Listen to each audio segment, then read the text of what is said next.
Look, if you are anything like me and just think, man, shopping outdoorsmen, they're kind of weird. Yeah, you got a home here. Welcome to the Go Show, celebrating all things outdoors in this beautiful outdoor playground of the state and world that we live in. Thanks for hanging out with us. Hope you had a restful holiday weekend. Hope you did, did the right thing. There's a lot of, gratuitous social media posts that were just off. I mean, just off. The thank yous, the honoring Gold Star families, and all that. That was pretty cool. I have a tendency to stay away from social media on those days. I'm basically on Memorial Day because I just people don't understand. They just flat out don't get it, and it really it's upsetting in ways, and it just is what it is. So anyway. I hope you had a restful weekend. Hope you had some time with loved ones, remembering why we have what we have, and then we can just go from there. Right? Welcome back to the week, by the way. And I missed you guys. I missed hanging out. I missed having fun and in chatting with y'all. So let's jump into this. As you might know, I'm taking off for a little bit and going to go on a little vacation down in Mexico. And I am excited to still, all these shows are ready to go. They're loaded. We're still going to have fun every single day. It's not like I go away. So I've been doing a lot of shopping because I'm that guy. Apparently, I'm the guy that shops for things that he does not know what he's doing, and that is me. I am that guy. So I am trying my darndest here to do. I don't know what's happening with my light. I really apologize for that. Holy mackerel, that made me look like I was jaundiced. And we're good. I'm the guy who goes into a outdoor store, whether I'm in the fishing aisle or whether I'm in the hunting aisle, gear aisle, whatever it is. Here's what an outdoorsman goes through. Here's what an outdoorsman thinks. An outdoorsman starts to think like that animal. And that is where the problems arise. Because I am not that animal. I don't know what it had for its last meal. I don't know what it's looking for. Especially in the lure aisle. That is daunting. If somebody has not fished for most of their life, going into some sort of a fishing aisle, any kind of fishing aisle is, what's up, Lynn? Any kind of a fishing aisle, it's intimidating. You're looking at there's 100 rods in reels. There's different baits. There's different hooks. There's different lures. You just look all around and you start to get intimidated. But a experienced angler like myself, and I'm saying experienced angler, not like some tournament like, oh, I'm so good at fishing. I've just fished all my life. I start to think like the fish. If I was a fish in Mexico, right off the coast, around high tide, I would want to eat this. And I'm not kidding. We go through this. It's a sickness almost. We look at these lures and we think, what if I were a fish? Would I strike that? What kind of motion is it going to give off? What kind of appeal is it going to have? Am I, as a fish, am I going to chase this thing? Is it going to be a reaction strike? What am I doing? And you start. The wild thing to me is it's perfectly okay. You don't leave the store going, wow, I was just talking to myself and pretending I was a fish. No, you just go because that's what you've done every time you've gone looking for bait or lures. And it's very rarely that someone will keep going back to the same one because you're overthinking it. And you're thinking like a lunatic at this point because you're a little fish. I'm a bass. I'm a bonita. I'm a yellowfin. What do I want to see? Ooh, that looks just like a greenback mackerel. I bet I would want to eat that if I was a fish out in Mexico. Yeah. This is like the Incredible Mr. Limpet. Exactly. A lot like that. You just think, okay, if I'm down here with my little, that was no, it wasn't Tim Conway. It was the guy that, yes. What's up, Eddie? It wasn't Tim Conway. It was, I'll think about it. I'm sure you'll pop in there with that, Lynn.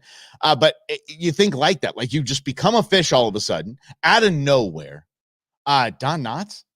Anyway, you should like come out of nowhere. Boom, I'm a fish. And you go through the aisle and you stare and you have this locked on to anything that might catch your eye. And then boom, you're like, okay, I got to eat that one. And then, but oh yeah, gotta get that. I have one of these. Let me actually get two of those. That's really gonna work because I saw that, and now, boy, is a fish. I tell you, I want that thing. Don Knotts, that's it. Yeah, appreciate that. But yeah, so I want that thing. I want that one. I have an entire tackle box right now, an entire tackle box full of, if I were a fish, I would eat that. And I'm okay with it. I'm unapologetic about it. I don't care. People can judge me. It's fine. But you know why I don't care? Because if you're judging me, you're judging the entire outdoor world, because that's what they do. That's what we do. If you kind of take this out of the fishing world, and by the way, it's the same. But if you're shore fishing, like if I were schooling, I bet there's bait fish over there. I bet there's bait fish over there. I'd be looking for bait fish right over there. It doesn't end. You just got to put yourself in that. And I don't think that's the standard, like traditional hunter mindset. Like back in the day, in the plains days when they were, really hunting. I think it was more, we got this stuff mapped. We're watching these things all day. We know what they're doing. They're not afraid of us. We're just going to go get them. It's changed. It's changed to this almost psychosis of, I'm going to turn into this animal and find out where I'd want to be. Let's go to hunting. It's the same thing. Big game hunting it was the most maddening thing, because you're in your own head. You're constantly questioning yourself. And if you're throwing baits in the water, you're out there fishing, it's okay. Just quick, you just like, I'm just going to change this bait here. It's not working. That's not what they're hungry for. I'm going to throw this bait. And then, oh, that doesn't work. Oh, that worked for a little while. Now it's stopped working. I'm going to try something else. And it's easy because you're standing on a boat or you're standing on the shore. It's easy. Hunting, when you get in your own head and you go through this animal transition metamorphosis and you turn into what you think the deer or the elk where they would be, you got to get on your feet and move. And it always is. In hunters, I know you're going to come with me on this one. It's always over that ridge. I bet they're right over that ridge. I bet we're down this valley. Let's get up top. Let's see if we can see them. I bet you they're right over there. They were here this morning. I bet you they went right over there, and boom, and away they go. And you think when you're climbing up this hill that it's going to be, it's going to be just this, it's just this wide open area, and there's just a bunch of bedding deer, bedding elk, and it's just life's good, and you're just going to hang out. Nope. You get to the top, you know what happens? You find another ridge. You find another valley, you find another ridge, and you think, man, if I were an elk, I'd be bedding down right over there.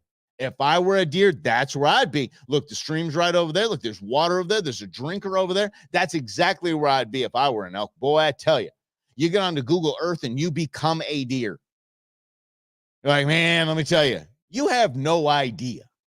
None of us have an idea. If one of us had this mapped, we'd be charging $10K for guide services anywhere we go. You don't have it mapped. But we get into this, again, this metamorphosis of, oh, yes, I know what the deer are hungry for. The moon phase is interesting. Yes, I wouldn't have been up much last night running around. So, No, they do their own thing. We do our own thing. They can't guess where we are. That's why we hit them with so many cars. They can't guess where we are. It is. But we make ourselves feel better by pretending we are one. That's where they'd be. What's up, Chris? That's where they'd be. Right over there. They're right over there. They're not over there. If they're over there, they're long gone. They've seen you. Oh. My last deer hunt with Tequila Jim. Have you ever hunted flat ground? I don't know if that's just not smart. Unless you were going to sit in a ground blind and just wait, and you were by some field where they're eating, or you're by a drinker where they're coming to get some water. Hunting flat ground on your feet is probably the dumbest thing I've done in hunting. Because now I'm in the mind of a deer. Now I go through that metamorphosis. I'm like, if I were a deer, I would have already seen me. I would have seen me 50 yards back and been long gone already. My wind's right. Wind doesn't matter. And for the non-hunters, wind, you always want the wind to your face, because if the wind's to your back, they can smell you like that. Doesn't matter. If you have that anti-smell stuff, the blocker on that, you got the scent blocker clothes, they got you. They'll nail you every single time. Yes. Mm-hmm. Ran buffalo off cliffs. I don't know that for sure. Len asked. He said, "I heard indigenous people of the yesterday ran buffalo off cliffs. Is that true?" Yeah, I would. Grizz says it's true. I would think that is. I think there's a name for that, and the only reason I think there's a name for that is I think they referenced it in Zombieland 2 with Woody Harrelson. If you haven't seen the Zombieland movies, it's me and interns being some of our fun, our favorite movies. I love those dang movies. But anyway, they say something about that. Some of the jump of the buffalo or something like that. Yes, jump of the buffalo, Mike. I'm sure that's what it's called. Jump of the buffalo. I'm going to Google that one in a hurry. I promise this isn't beer. This is tea. It says it right there, tea. Whew. Yeah, ran out of coffee this morning. Yeah, terrifying when you run out of coffee. A buffalo jump. Okay. Okay, jump of the buffalo jump. Okay, I was close. I was correct adjacent. We'll go with that. But same in bird hunting too. For the love of all things, you just turn into a bird. Boy, you turn. Let's say you're duck hunting. Oh my gosh, you turn into a duck. Yeah, so boy, I tell you, those decoys out there, they look inviting. If I was flying around, I'd sure land on that. Oh yeah, yeah. Man, I'm doing my little duck calls there, and boy, if I heard that, if I was a duck, I'd come running in. If I was a duck flying away, I'd turn around and go, what did he want? Well, he sounds just like a duck. I'm going to go in it. And that's even the worst when you have calls. Because now you really think you're that animal. Now you really metamorphosized. And now you're really coming like, oh, she heard that bugle. That bull heard that bugle. That bull's going to fight me. That bull's going to want to come right to me. Going to fight me now. Any minute. There it comes. I bugled perfectly. I'm an elk. Nope. And it doesn't come around. Sometimes. But I think they think just loony. I think they already know we're there. And they're like, this guy thinks he's an elk. He's got to be harmless. He thinks he's an elk. Look at this guy up here. See this guy up here, up the road up here? You hear him with that little horn thing he's got? Trying to sound like us, trying to talk to us. I mean, it's nice. I mean, he's learning our language. Just go check him out. Not the way it works. But again, you're like, oh, yeah, those ducks are going to come land right on my pond. Woo, I got decoys out. Decoys really do work in dove hunting. I didn't know that. I'm a big dove hunter. And I saw somebody using deeks one time, and I thought, that's dumb. Nope, not dumb at all. They dig decoys. So I actually have a backpack full of decoys. I set up decoys when I dove hunt. And what that does, so you understand that if you're non-hunter, that what that does is if they're flying around, they see, oh, there's other dove that have landed there, and they're still alive. So I'm going to go land there too, or at least come out and investigate. All right, hold on. Grizz wants us to look up story of the bison. They have an amazing bronze showing this. Oh my gosh. We're at Wildlife for Tomorrow at our banquet. I think we're going to be displaying two very, very expensive bronzes. I think probably Grizz, probably the same artist maybe you're referring to. Huge. This lady just said, I want to donate these bronze. We looked them up. We're like, excuse me? You want to? Yes, ma'am. Sign here. Wow. Okay. Thank you. Wow. Yeah. I love bronze sculpture. I love that. So Remingtons and all that. Just such a huge fan. Love that. I have none. But I do just think it's a really, really cool piece of art. I just think all of those are really cool pieces of art. Really do. And I'll look it up. Hopefully, when I get back, we'll have that name for you of that artist. Yeah. And so anyway, that's just the mind of a hunter. That's how we are with dove hunting and everything and anything pheasant hunting. We just think we know where it is. Unless your last name is Priest here in Arizona, you're just guessing where the quail are. You need a dog. And the whole Priest family, they just point to a bush and go, the cubby's right over there. I don't know how they do it. It's like the app Tequila Jim has on his phone. I just envy. I don't have it. I just envy. Over the weekend, I was watching a little bit of, did you know Meat Eater has its own channel? I did not know this. Meat Eater has its own channel. It's not great. It really isn't. It's not all Steve Rinella how it should be. It's kind of his offshoot buddies that have their own program and they're narrating. It's just weird. It's a weird vibe. But they don't have commercials, so they just have like 3 minutes of B-roll of Steve walking around. So I was watching a little bit of that. And one of the episodes I saw, it really drove something home to me. And that is, there should be levels. There should be indicators of fun. Like that was a 5. Oh, that trip was definitely that's about a 7.5. And then you kind of in how you score that is very simple because he'll start you at 0. This is where 0 starts. And I thought this is what got my attention. 0 starts at a roller coaster. Yeah. Roller coasters are fun, right? It's the cheapest instant gratification, short-term thrill that you can have. You put no effort into it. You sit down, tons of fun, and then you're done.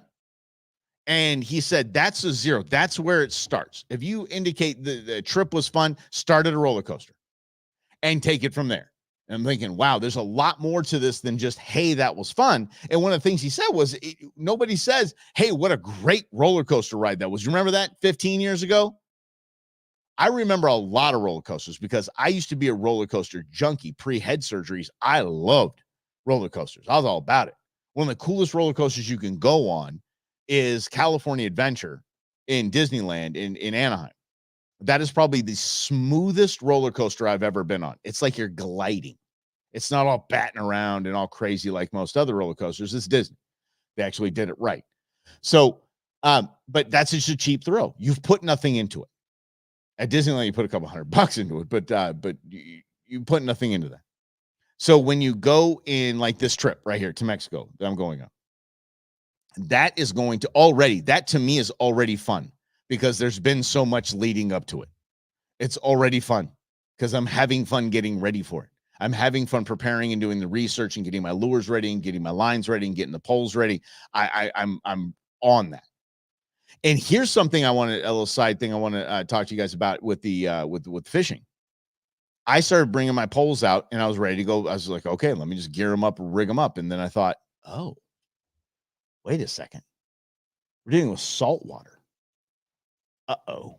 Salt water in anything basically is bad. Salt water is, although we are made of salt water, exactly, Lynn. It's a roller coaster known as life, and that is the big fun. That's where the big fun, not just the the gold miner at Magic Mountain. It is life is better. So yes. Anyway, salt jacks up everything, and so I thought, do I really want to? I know I'll hose them off at the end of the day and really try to take care of them, but do I want to take that risk? Do I want to take a risk of ruining my really nice rods and reels because I'm going on this trip and I have them, or do I want to think of a plan B? And the more I did the research on it, and again, this is part of the fun for me, is I found out that if you spray them off, this is what if you spray them off at the end of the day, you should be okay. Oh, life is full of should be's, right? Should be okay. And so I thought, okay, well, here's what I'm gonna do. I'm gonna head out to Walmart and I'm just gonna get some cheap like kind of catfish offshore whatever rigs. And I found it for like $26 a piece. I don't care if I forget these things. I don't care if I lose these things. I don't care if they fall apart. I have no skin in this game. None. So I think that it's going to be, again, that's part of the, for me, that's part of the zen. I'm not worried about my equipment. My equipment is cheap and it just can be tossed. And I can, I can just breathe easy knowing that. Okay. But that's the fun of it.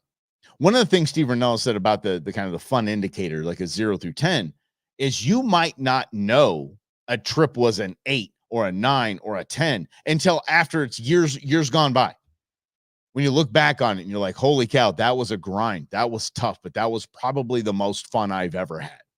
And I give that a 9 kind of thing.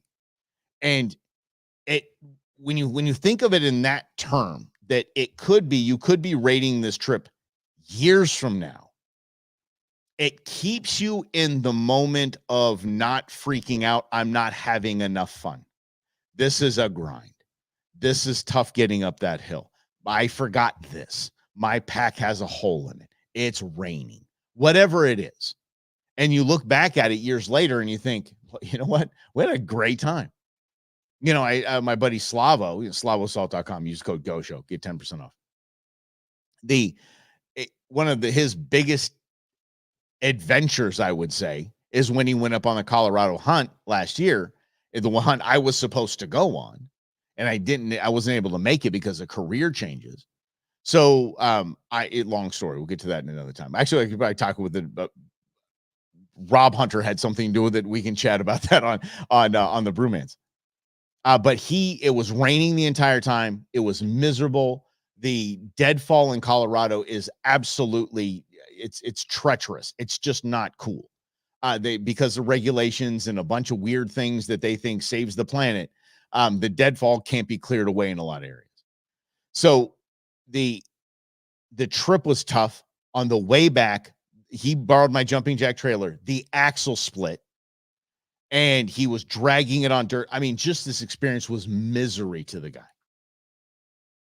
He's going to look back on that as probably a 7 or an 8, which in the moment he would say worst trip ever, 0, 1, no fun at all.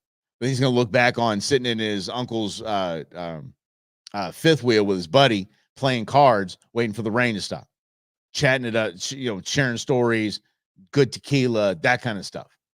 And that makes it, looking back, go, oh my gosh, that was an amazing experience. That was a lot of fun. So that's, I just think that, as I always say, fun is hard work. Fun can be tedious and difficult in the moment, but live in that moment, be in that moment, especially in the outdoors, be in that moment, because no matter what you forgot, you can still look around. You can see mountains, trees, lakes, desert. You can see beautiful things. And then later on, know you're going to score that a couple years down the road. I just thought it was an interesting thought that I just took and put my spin on it, because that's what I do for a living. Now, here we go again, y'all. How? Why? Another angler has been busted. I'm going to open up the story here because this is absolutely absurd. In Louisiana, another man has been arrested after stuffing 2.5 pounds of lead weights into bass at a fishing tournament. Here's what goes down. And this is why this is when it says happening again. So when you are in a fishing tournament, the tournament is decided by weight of fish. How much weight? In some like kayak tournaments, it's length of fish, the size of fish, things like that. But weight is key. So when Cheater McCheater Pants is understood that when they catch a fish and they make it swallow a weight, that fish now weighs more. It weighs more. And so you think, okay, well, that's going to help me out. And you got to understand, some of these major fishing tournaments are decided by just, a couple of ounces. And I'm talking about bags for 4 or 5 days of fish, and it comes down to ounces. So if every now and again you throw a little 1 ounce weight down there, say, no big deal, yeah. Throw a little bigger weight down there, no big deal. People do it. Here's the rub. And here's what you might have missed when I was reading that headline. Ready for this?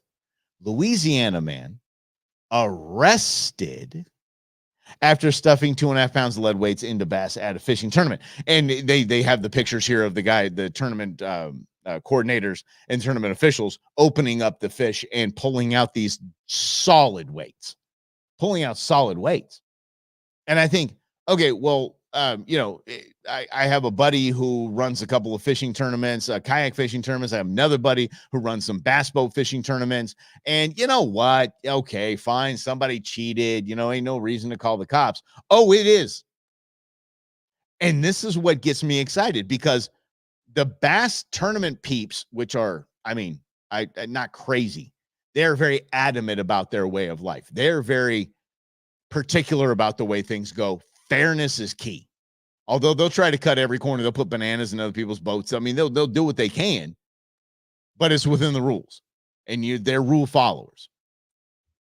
Here's why it's important that this guy was arrested, just like the last made high profile, because it was all on video. The weighing was on video, and they're like, holy cow. And the guy cut the fish open and all these weights pop out. And they were calling for this guy's head. It was 2 anglers calling for their head. Here's why they're arrested, though, and why that's important. They were stealing. If there's prize money involved, they have stolen that money from somebody else, from whether the tournament organizers or from the person that should have finished first, second, or third. They knocked someone out of the money, and they knocked other 2 into lower money if they won the tournament. So that is stealing. And they were arrested. I think the last guys, they won like something like last year, like $35,000 in winnings. That was part of their fine. Part of their fine. Part. It wasn't the only fine. So when you see things like that in the fishing world, they take it that seriously. Why aren't we taking it that seriously in the big game hunting world, even in the hunting world, period? Because poaching fines are some of the dumbest things I've ever seen. They're not even, I would say they're a slap on the wrist. They're not even a slap on the wrist. Oh, what are you going to do? Try to rehab these people, these stupid mangy poachers? By making them take a hunting class, by giving them a $10,000 fine? They've already made thousands of dollars in their poaching in some cases. The value of an animal at a season? We need to get serious about that, because look at the tournament guys are. The tournament bass guys are definitely getting serious about it. So if they're that serious about a tournament win, shouldn't we be that serious about big game conservation? Just conservation in general? Yeah, I think we should be. But yeah, it's fun to see that somebody actually is taking this seriously. And I hope that the more headlines of this get, that people just stop doing it. There's been so many examples of cheating in bass tournaments. I just don't understand the draw. Like I go to a bass tournament, I'll go out in the kayak tournament with lower gear, and I'm just tooling around. I take Captain Nuge with me. I'm just hanging out, catching a few fish. Okay, cool. Not even expecting to win, not thinking to win. Maybe I'll win one of the drawings, or maybe big fish or small fish, something like that. Maybe I'll win, and then maybe I won't. And who cares? I'm just out here having fun. I literally paid $10 to be here. I'm good. I'm having fun. Basically, what that is, it takes a good day fishing like you would do on your own, and just puts a little bit of competition to it, and makes it adds a little flavor, a little seasoning to it. Yeah. Don't cheat at a bass tournament, guys. It's just not worth it. You will get arrested. All right, team. Here's what we're going to do. I have 4 fantastic shows loaded up. You're going to have a lot of fun, I promise. When I am down there, I am going away to Mexico. When I'm down there, if I'm not arrested by the federales, the policia, or taken captive by the cartels, because, I'm a high-value target. No, I'm not. So, but when I'm down there, I'm trying. I'll try to be playing along at 11 o'clock with you guys. So please keep the comments coming. Please keep doing all that. I'll be down there commenting from my cellular device. Which, quick story, not going to throw the phone company out. I'm not going to throw them on blast, but it rhymes with T-Mobile. It rhymes with Sprint. Same company now. I looked at my phone plan, because I know I'm going international. I looked at my phone plan. This is a good tip for you guys. And it said, I am good in 11 countries. Unlimited everything, same plan I got right now, 11 countries. Do you know what's not included in those 11 countries? Mexico and Canada. Now, I had this kid laughing on the phone, because I was just like, buddy, you have to tell me now. What are the 11 countries that apparently the countries that border our nation don't qualify in your phone plan? What in the hell? And he's naming like Zimbabwe and Tanzania. I'm like, buddy, you're Sprint. You're based in Kansas City, Missouri. What in the name of all things? Nope, didn't work. I had to pay $70 just for 10 days of being able to use my phone down there without getting just absolutely mugged. Couldn't I just go buy a phone down there real quick, a little burner phone, and just call it good? Holy mackerel. Yeah. Anyway, pro tip, if you're going outside the country, call your cellular company. Don't just assume that it says 11 countries and Mexico and Canada are part of that, because they ain't. Yeah. But we are going to have some fun. So a lot coming up, just so you know what I got going on. So here we go. So we're going to talk about the tackle prep for new adventures tomorrow, why bull riding is getting outdoors, and why they are the toughest blankety blanks in the world. And I have a new want for Father's Day. Couple of fun videos for you tomorrow. So tune in 11 o'clock right here on the Go Show, celebrating all things outdoors in this beautiful outdoor playground of a state, nation, and bordering nation that we live in. Have a great day, everybody. Let's keep it going.